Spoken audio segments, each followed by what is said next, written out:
Welcome back to the Cove. Unfortunately, there's been a fire that's been raging, well, multiple fires raging through California. And this is a quick video on LA fires explained, kind of like what caused a lot of the erosion. Now, I know a lot of people have lost homes, and I want to send my condolences to you out there and hope y'all can recover fast. It's going to be a long process. But here's a quick little video explained. All right, so let's talk about the Los Angeles fires and why they happened. Spoiler alert, the explanation is actually very simple. See, the most important thing that you got to understand is Los Angeles is a very dry place, meaning, listen closely, the foresty areas and the plant life in Los Angeles have adapted to live in this dry place, meaning they catch fire very easily. This is why you're always hearing about fires in the Southern California area where Los Angeles is. But hold on, what makes this particular fire that's happening in Los Angeles so bad? Well, the answer is right here in this picture. See, there was a super strong, fast wind that blew through Los Angeles, California, and the faster and stronger the wind is, the faster the fire spreads. You can quite literally Makes sense, right? see the embers flying over to that. Remember, dry plant life. That thing spread like wildfire. You see where the saying comes from. Anyway, if you look really closely at this map of Los Angeles, you'll see that the fires are mainly located in the green areas where the foresty areas are. But here's where it starts to get wicked. Remember when I told you there was a super strong wind? Well, that meant firefighters couldn't fly helicopters to dump water on the fire. So the fire started spreading more and more. You have firefighters from all over Los Angeles going over to fight one fire, and then the wind would blow the fire to another area. But those firefighters in that area were helping the firefighters in this area. So they had to go here, there, here, and there. So again, dry plant life, super strong winds, and an inability for helicopters to get to the fires quickly made for a disastrous combination. In fact, this combination is so disastrous. I'm going to tell you something that might surprise you. Being a person who's lived in Los Angeles their entire lives, I can tell you, nothing has come close to this. Your average person in Los Angeles never sees fires. Remember, big foresty areas, dry plant life is where fires happen. San Francisco, Los Angeles, that little dot right there, San Diego, other major cities, they don't see fires. They're not big foresty areas.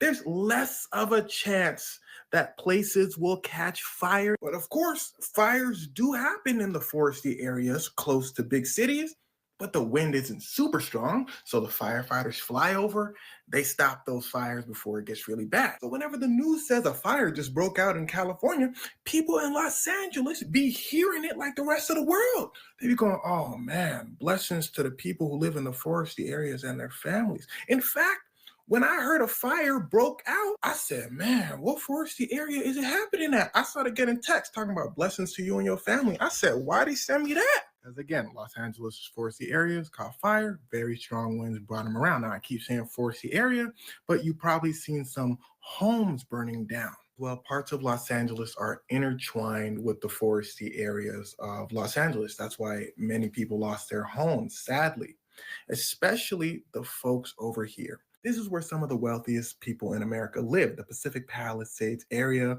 Malibu's over here. It's connected over here to Beverly Hills, the Hollywood Hills, some of the wealthiest Americans. Well, their houses are in the hills, in the foresty areas. That's the Hollywood sign right over there, in a foresty area. That's why you keep seeing videos of celebrity houses and rich people's houses being burned down. But to be clear, people of all financial status are mixed in everywhere in LA. It's not just wealthier people that are having their houses burned down. Now, all that being said, big shout out to the people of Los Angeles for making a natural disaster as big as this not feel like a disaster. Seeing people help their neighbor, the city constantly updating citizens about where the fire is, who should evacuate, hearing sirens blare left, right, the firefighters going from fire to fire. Special shout out to the firefighters. And of course, to the people that lost their homes. I hope that when things look up for you, because they will, that happens immediately. Prayers up. Now, I found that video and I wanted to bring it to y'all because one thing that a lot of people are missing that happened in this extraordinary event, once in a lifetime event, is that normally when fires like this start, they can take those planes and the planes take off and they throw water on the fires. But because the winds were so strong and they were hurricane force winds, they were like 100-mile-an-hour winds, which is abnormal. Normally it's 30, 40 miles so they could send the planes up. But in this event, it couldn't happen. And just like he explained there, the winds were so strong that they blew the embers all over California. So the fires were starting just popping up everywhere. And this is one of those things where I don't think there was anything they could do about it. Yes, it would have been a lot nicer to have a lot more water in there, something with the water pressure. Whatever went wrong, that's unfortunate. But this is a national disaster. This is something that probably will never happen again.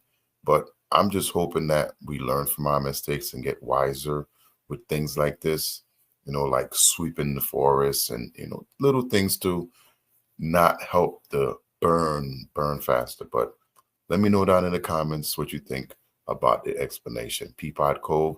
See you in the next one.